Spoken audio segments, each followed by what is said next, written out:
Yeah, speaking of Book of Boba Fett, because there are less Star Wars movies, and we were just talking about The Mandalorian, we'll go through the TV shows and movies that were announced. Well, mostly TV shows. So we got the Bad Batch that's supposed to be coming next year. Admittedly, honestly, I'm not that excited for it. I'll probably still check it out, but I'm not really excited for the Bad Batch. In all honesty, I don't really care for them. Honestly, I don't really. I'm very excited for that show. So the way the Bad Batch, at least from the trailer and everything I've heard about it, and like as a lifelong Star Wars fan that has been into like the books and comics and everything, the way that I'm looking at this is that the Bad Batch will more than likely be the Bad Batch facing off against the transitioning Republic into the Empire. They are definitely not on the same side, as the trailer shows them fighting clone troopers, them being hunted. We also see Braca, which is the first planet in Jedi Fallen Order. We see Fennec Shand, who is now kind of popular Mandalorian character. Yes. And it's just, we're seeing so much. And a friend of mine had a theory that maybe the Bad Batch are saving younglings and like harboring younglings and trying to bring them to safety. And if they actually go that route, that would be really cool and a really good way to make this show darker. Maybe they could show, because obviously there's like no good place to take younglings after Order 66. Is just like, where are you going to take them that's going to be safe? So like, I'm interested to see how that goes.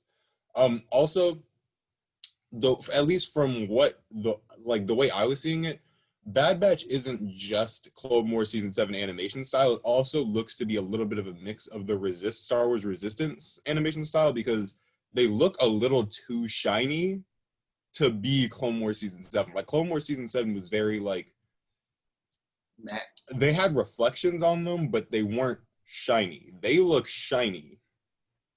They look very shiny in my eyes. Like, everything in the Bad Batch trailer looks a little too shiny for it to be just Clone Wars Season 7. So it looks like it's a mix of Clone Wars Season 7 and Resistance animation. Before we get too far from The Mandalorian, I was actually on a podcast on Friday night after The Mandalorian, talking about The Mandalorian. The podcast is called This Episode Is About. I'll put a link to it in the description. So yeah, check out that podcast that I did with his screen name is The Magnificent Bastard. So yeah, that podcast was cool. Make sure you guys check that out. But yeah, after that, we just talked about the Book of Boba Fett. So Ahsoka, of course, my favorite Star Wars character, is also getting the show. So I'm excited for that. Most likely it'll be about her going after Thrawn, based on the way that her episode in The Mandalorian went. So I'm not thinking so much Thrawn. I'm thinking more Ezra, because in the end of Rebels, Thrawn and Ezra were together when they went into the unknown regions. So I'm thinking she's hunting Ezra, but Thrawn is her key to finding him. So I'm very interested to see if Thrawn makes an on-screen appearance, like a live-action appearance. That'd be wild. So, do you know anything about Rangers of the New Republic? I know absolutely nothing. I do, actually. Not a lot about it. I really only know it's been officially released, but it's set in the timeline with The Mandalorian and the Ahsoka show, because both Rangers of the New Republic and Ahsoka are spin-offs of The Mandalorian, taking place around the same time. It's only going to be one season. No, the Ahsoka show is only going to be one season. I don't know if Rangers of the New Republic is going to be one season or not. But the first season of Rangers of the New Republic, the next season of Mandalorian, and the one season limited thing for Ahsoka are all going to wind up culminating into a big event.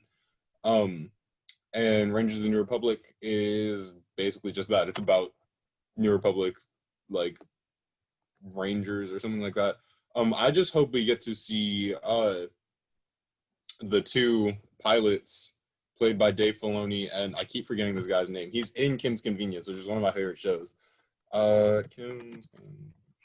on, because I got to remember his name. Paul Sun-Hyung Lee. If I'm mispronouncing that, I apologize. I love both their characters, and I really hope it's about them. Like, they're the main characters. I want that so bad, because I just want more Paul in Star Wars. He's a huge Star Wars fan. Like, he's always been a huge Star Wars fan. I still hate how when he was talking to what's her name? Uh, Cara Dune. he said, "Did you lose anyone on Alderaan?" And I was like, "What do you mean? Did she lose anyone on the entire planet that was destroyed?" I mean, for all he knew, she could have just like not had family there, but like She was it's still kind of funny. there. They could have moved. But either way, she would have had someone who she knew on that planet. Not maybe. I guess I can see that. I also see that she might not have had anybody. Like it is Star Wars where like everybody is everywhere. I mean, like to be fair, if it was Anakin and like Tatooine blew up, Anakin didn't have anybody on Tatooine that he cared about except for his mom, and his mom died. So he wouldn't care about anybody at that point. Yeah, but you're judging that based off of one person of the billions in the universe. No, I'm just saying though, it's a possibility that she really did not have anybody. Like that is a possibility. But we know that's not the truth. Well, we know that now because she's like, I lost everybody.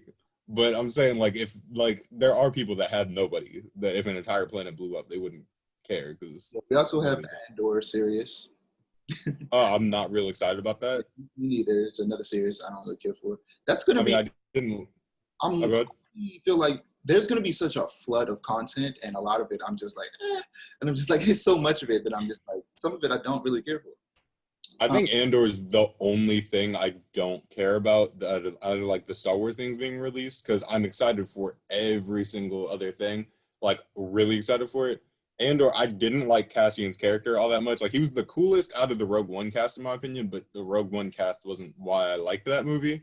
Only reason I really liked that movie, and I feel like I'm gonna get a lot of flack for this. Only reason I like that movie is because of the Darth Vader scene at the end. I honestly thought Rogue One was boring. I've only seen it. I can't really speak too much on it. I've seen it twice, and the second time I watched it, I almost couldn't make it through the whole movie because I felt like it was boring. The only cool parts were the Darth Vader scenes and the Dark Troopers were awesome. So yeah, but I do like the fact that it's a spy thriller. Deshaun, you know this. I love spies. I love spies. So a Star Wars spy thriller, that sounds cool. I just don't know how good or how like exciting it'll be with a character like Cassian. For all I know, this could make Cassian a really cool character, but then at the same time, I'm like, he's dead, so how much am I really gonna care about this? I know he makes it through this just to die on Scarif. Like, yeah. So yeah. We also have the Obi-Wan Kenobi series, which I'm hype. Yeah, I am too. Which Hayden Christensen is returning as Darth I'm Vader. hype about that. Also dope. I'm wondering if he'll be doing the voice as well, or if he'll only do the voice when he's out of the suit or something like that with the mask off. In Revenge of the Sith, he was the person in the suit. I mean, yeah, I'm just saying if he'll he'll probably. I don't know if he'll do the voice because James Earl Jones still did the voice in Revenge of the Sith. I don't know if he's going to do the voice or if he's just going to be in the suit. Also, there might be Clone Wars flashbacks, so he may be in Clone Wars flashbacks. That would be cool. Yeah.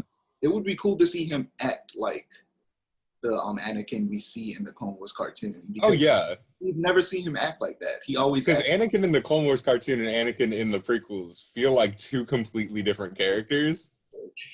And like I have no problem with Hayden's acting in that because like he was just doing what he was told. You know what I mean? Like he wasn't in charge of that. But it's just like I've always thought when Anakin ever returns in live action, I would like just have Matt Lantern play Anakin. He looks the part. He does look the part. He has the blue eyes. You know, he could do it.